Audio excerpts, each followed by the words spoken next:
Now we're going to start talking about types, data types that is, operators, and expressions in the C language. Data types actually limit the contents of an item. So that we have a variable, and let's say that it's a character, that's the char or char, or character. It could be an integer, a floating point, or a double precision floating point. A double is just a larger float with greater precision. And of course, we'll look at all of these in details as we go through this section. You can also have shorts, longs, signed, and unsigned. And shorts and longs relate to integers, and that says how many bits there are in the integer and what's the largest and smallest, most negative number that you can have held within that variable value. And of course, an unsigned cannot go negative. It can be 0 or a positive value. And a signed, which is the default, if you just make an integer, it will be signed, so it could go negative. A character the same way. You can have a negative character. And we will look at those maximum, minimum, maximum values as we go through this. Operators are used to test and change the values of variables. We have the multiplication, division, addition, subtraction across here, our standard arithmetic operators. And then we get into comparisons, less than, greater than, less than or equal, these two together make that up. Greater than or equal, this is a separate operator. That's a single operator, even though it's two characters, just like that one. This is an equality. Is one thing equal to another thing? We'll see that later on. And you do not use less than, greater than for not equals. We use something with the exclamation point and an equals sign. That's not equals there, the operator for not equals. So we'll see all these in great detail as we go. And then a C expression is a combination of variables or data types and operators. And we can also have constants. We haven't talked about those yet, but we will. And a constant, of course, is something that you set a value to when you create it or initialize it, and you do not then change the value. You're not allowed to change the value of a constant, or it wouldn't be a constant. So an expression is made up of, here we have a variable called a, and it has an assignment operator of equals. But notice that's different than an equality. Is one thing equal to another is very different than this thing is equal to this thing. That's the left side, or what we call the L value. You'll see that is set equal to the result of this variable, or it could be a constant. We don't know yet at this point, added to this variable or constant. Of course, we have our semicolon that makes the end of a statement. So that's the section that we're taking a look at now, types, operators, and expressions. So hang on and go on to the next section here, and we'll dig into this in some detail. Let's talk about the arithmetic operators in the C language. Pretty simple. They are called binary operators because they take two operands. You have one thing added to another, one thing subtracted from another, division, multiplication, so on.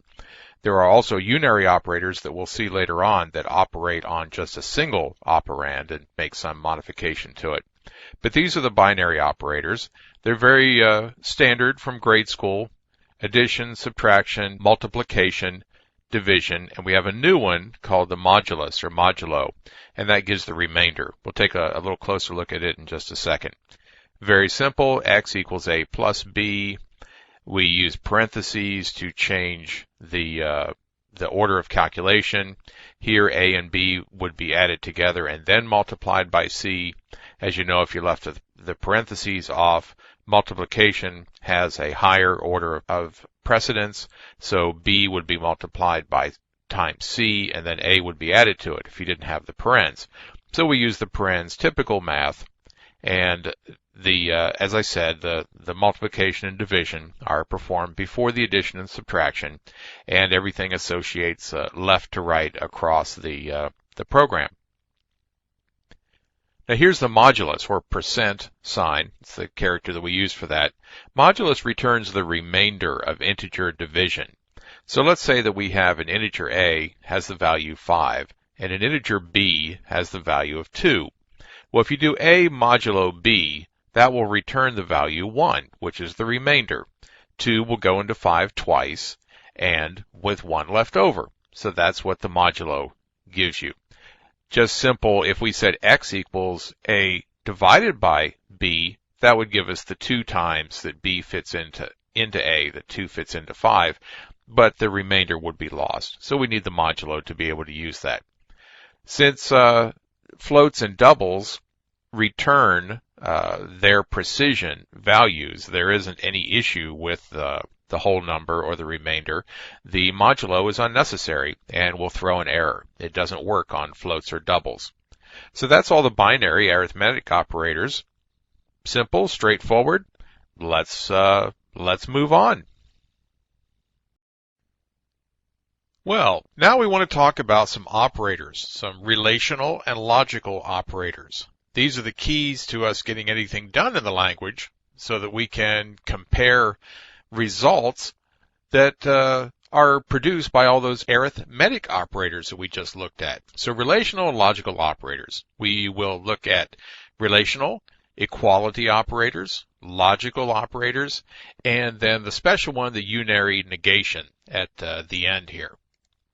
Here's an example of the less than relational operator. We have our little program, and we'll use this simple program for all of these operators because it is simple and it's pretty basic concepts, but I just want you to see how they're used in the program. Here our little program says that x is equal to 1. We define x with our definition, and we do an initialization or an assignment all at once. We put 1 into x. So see, we're doing everything in one line there. Now we say if x is less than 5, just for a piece of work to do, we will print that x is less than 5 in a new line. So that's our relational operator less than. Here's a greater than, same program. If x is greater than 5, x is greater than 5. If, of course, this is not true, the execution would continue on, and in this case it's going to hit our closing brace of main and quit. And that was the same thing in our previous program, of course. So we just have a little one-liner here in the if x is greater than 5. We can combine operators. This one is a greater than or equal to relational operator. If x is greater than or equal to 5, printf x is greater than or equal to 5.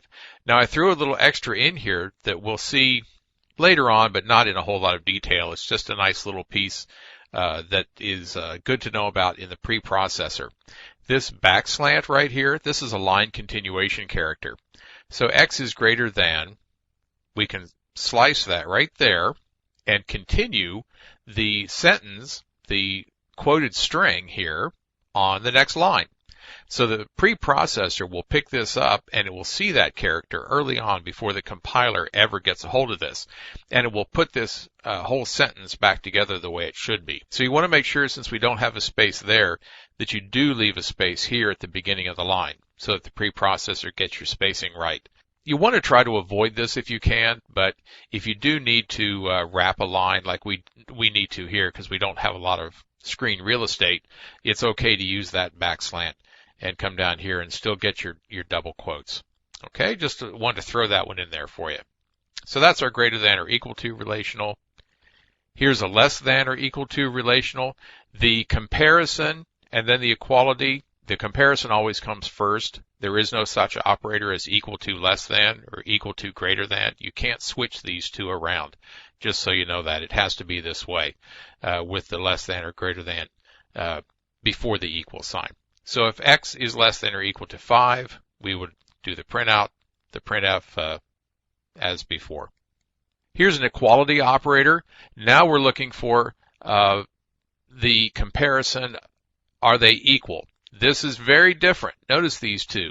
This will drive you nuts sometimes if you mess this up. If you accidentally put a single equal sign in here, if x is equal to 1, that will always be true, because you are saying, just like you did up here, x equals 1. And the compiler makes the assignment x is now equal to 1. You then compare the value of x to see if it's true. It is 1. It is true, and this will drop right on into here. No matter if you said if x single equals 27 or something else here, this printf will still go off because a single equals of an assignment is always true. So be very careful about single equals and double equals when you want to do a comparison or show equality. So here we're saying if x is equivalent to number 1, printf x is equal to 1 and a new line. All right, just be aware of that. Single equals for assignment, double equals for equality or comparison. Very important, very time consuming if you forget that. Here's not equal. If x is not equal to 1, we'll print that out. We use an exclamation point and an equal sign to show inequality. Now these are logical operators. This one is a logical operator AND. We say here x is assigned the value of 2, y is assigned 3. If x is equal to 1 and y is equal to 3, then we'll print this out. Now here's an important part about C. C will evaluate this statement left to right across here. So C will do this test first, if x is equal to 1. Now it is not, because we assigned it the value 2. So this test will fail right off the bat. C understands that you're using an AND, 2 ampersands together, and that both of these have to be true for the whole statement to be true. So since this has already failed, this statement will quit early and will drop right down here, and we will never evaluate this right side over here.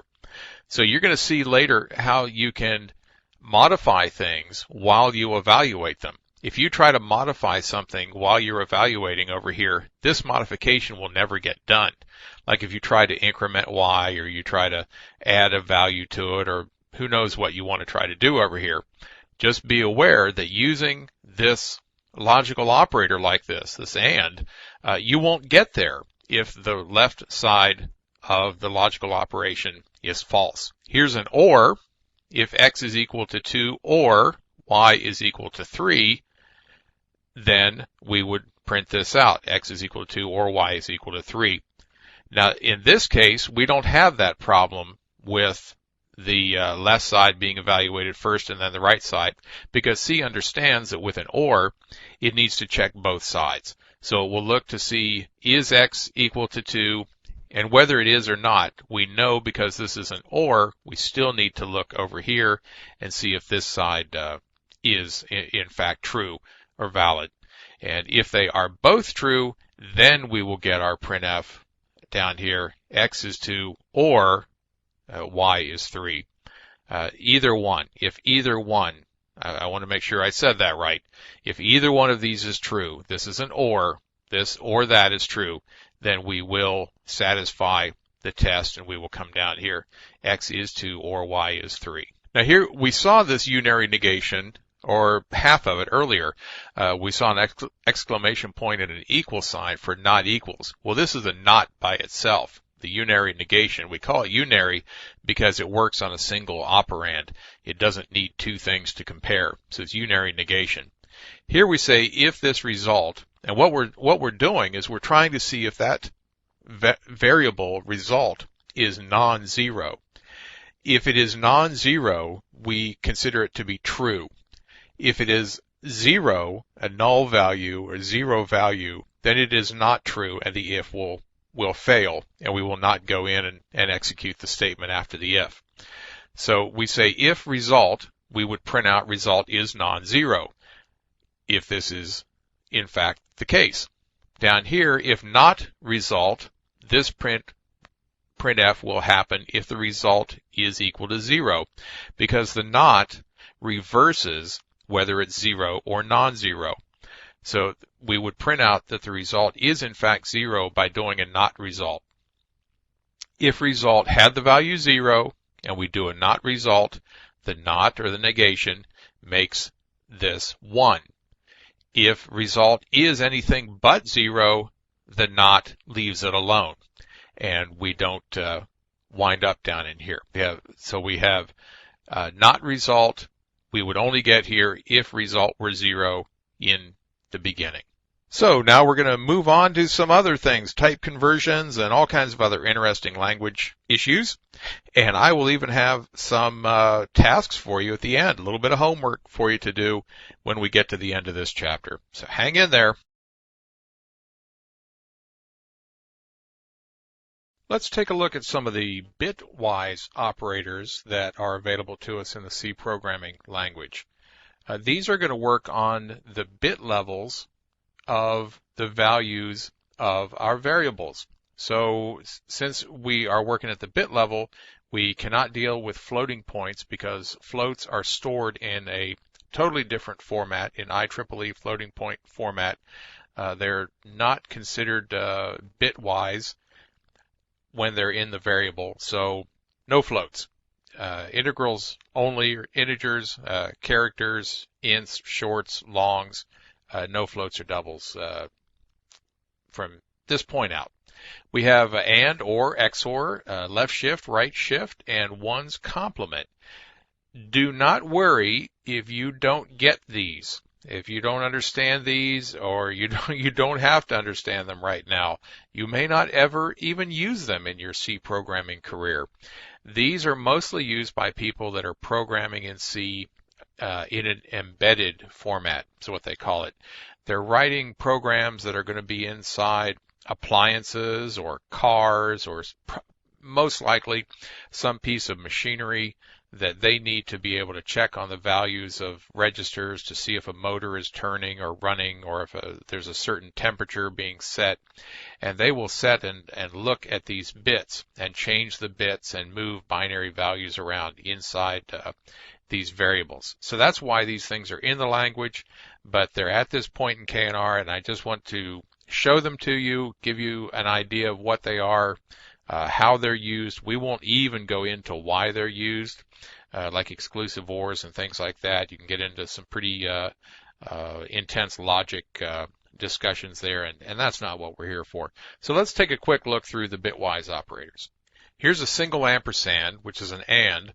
Remember that we had a logical operator of AND that was 2 ampersands together. This is just one. This is a bitwise AND. And what this will do is mask bits. It will take bits out of consideration. So there, let's say we have X has a value of 193. This is 193 in binary. So this means that these bits are set 128 and 64, and a 1 down here gives us a value 193 in binary. We're going to have a new variable called Y is going to be set to X, ANDed with a hexadecimal value F0, Fox0. This is the value F0, a 1 in all of these high order nibble positions and a 0 in the low ordered nibble down here. So this is F0. And we don't care what the decimal value is, the numeric value. We care what the hexadecimal value is with all these bits turned on, because that's our mask. So if we mask this together, if we AND this together, the only bits that will come through are the ones that are in this byte, because in this part of the byte, we say if this bit and this bit are both set in the mask, then the bit down here should be set in the result. These bits are not set in the original value, but they are in the mask, but it still doesn't work out to be an AND, so we get zeros down here. And down here, we're not masking these. We don't want to see those down there, so this one does not come through. So we only get whatever bits were set in the high order nibble of our byte of 193. So here we have ANDed with F0. And our result will be 192, which is 128 and 64. That's these two high order bits right here. So that's a bitwise AND. This is called an inclusive OR.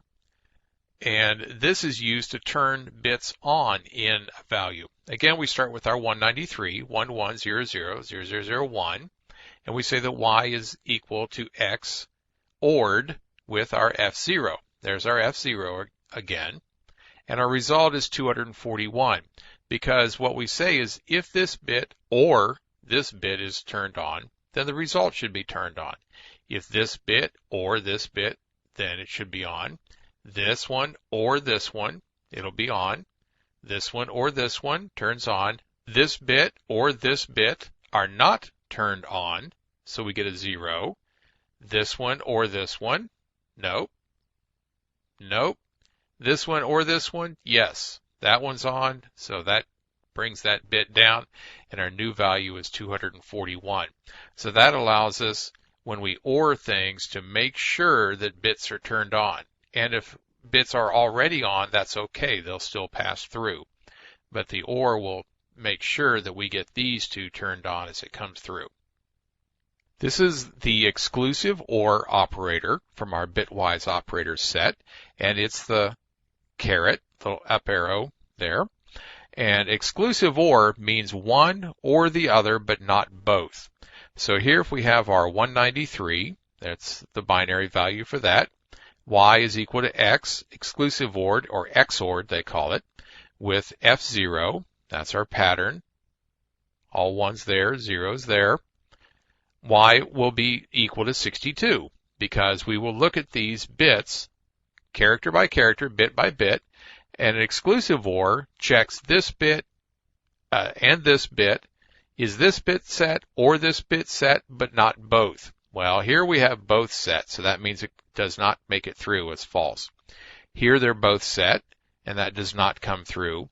Here, that one's not set, but that one is. So that does match one or the other, but not both. So we will get a true value out of that. Same thing here. This comes through. Now here is one or the other set. No, they're not. So that's false, false, false. And this one, yes, that one is set. That one is not. That matches our exclusive OR and does make it through. So our new value after being exclusive ORed with F0 is 62. That's the exclusive OR operator. Here's our bitwise operator's left shift, and what this does is cause our value to be shifted to the left as far as the bits go. In the binary format, shifted a number of bits to the left. So here we have our X is 193. There's our value, and our new value will be equal to X left shifted by 2 bits. So we're going to take the whole thing and run it to the left 2 bits. So this 1 winds up here because it's shifted over by 2, and the 2 ones that were right here roll off into space. They disappear. These bits are padded in with zeros at the end. New bits coming in either way will be zeros. So our new value is 4. And they use this sometimes to move bits around from a register from one place to another, but you probably won't have a great use for it right away. But that's a bitwise left shift. We also have a bitwise right shift. And the right shift, again, we start with our 193 right here. And now Y is equal to X right shifted by 2. And this causes these 2 ones to shift down to here because they're right shifting by 2. And then our 1 that's here falls off into space and goes away. So we're left with zeros there. The new bits that came in are also 0, so we get a new value of 48. And that's a bitwise right shift. The tilde, or this little squiggly here, it's a tilde, is called the ones complement. And ones complement will flip all the bits. Whatever the value they are when you start out, they'll be reversed when you're finished up. And this is called a unary operator because it only has one operand. Before we had 2 things. We had one value operated on by another value. Ones complement's a unary operand, so we only have the one operator character here working on a single operand. Y is equal to the ones complement of X. X is 193. There's our bit pattern. And here is Y equal to 62 at the end because the ones complement of X is all bits flipped. 0011 instead of 1100, and here 0001 turns into 1110. And so that is our result. The ones complement of 193 is 62, flipping all the bits. Well, that's all of our bitwise operators that we need to really concern ourselves with. So let's move on to some other types, operators, and expressions. Let's take a couple of minutes here and talk about what's known as an assignment operator. The assignment operator is basically shorthand. It performs an arithmetic operation and an assignment into a result location, a result variable, at the same time. These are great because they're easier to read and they are easier on the compiler.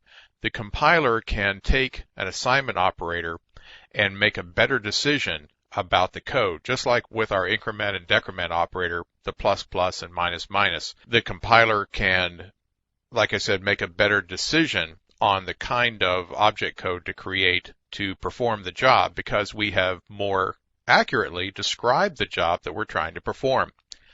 The assignment operators are available to all binary operators. Now remember, a binary operator is one that has two operands. It has one on either side of the operator, on the left and the right. Then the result of the operation is put to the left side of the equal sign into a result variable. A unary operator, as we remember, is one that only has a single operand. There's not two of them together. So there you see we have times or multiplication and assignment. Here's a division with assignment. These are two characters together, but when they are put together like this, the compiler sees them and the compiler understands that this is an assignment operator.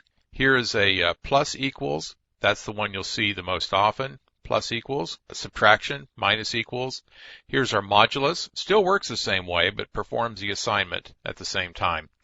This is our bit shift left. We saw just in our previous talk, bit shift right. And here's a bitwise and exclusive or and or, all with assignment characters as well. So here you can see x plus equals 5.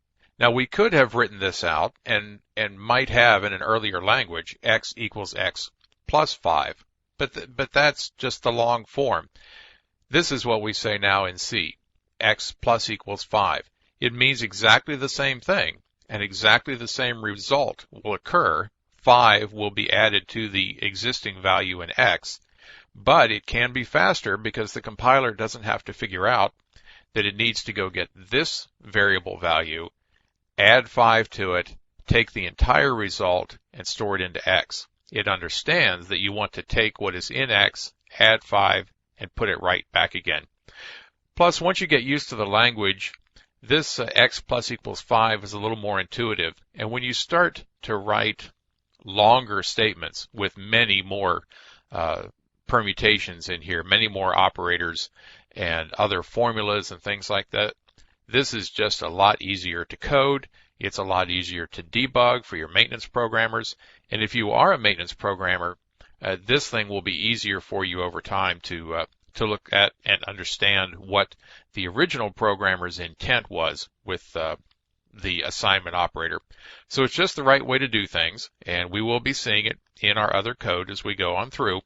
But I want you to make sure to get a good grip on the assignment operator at this point.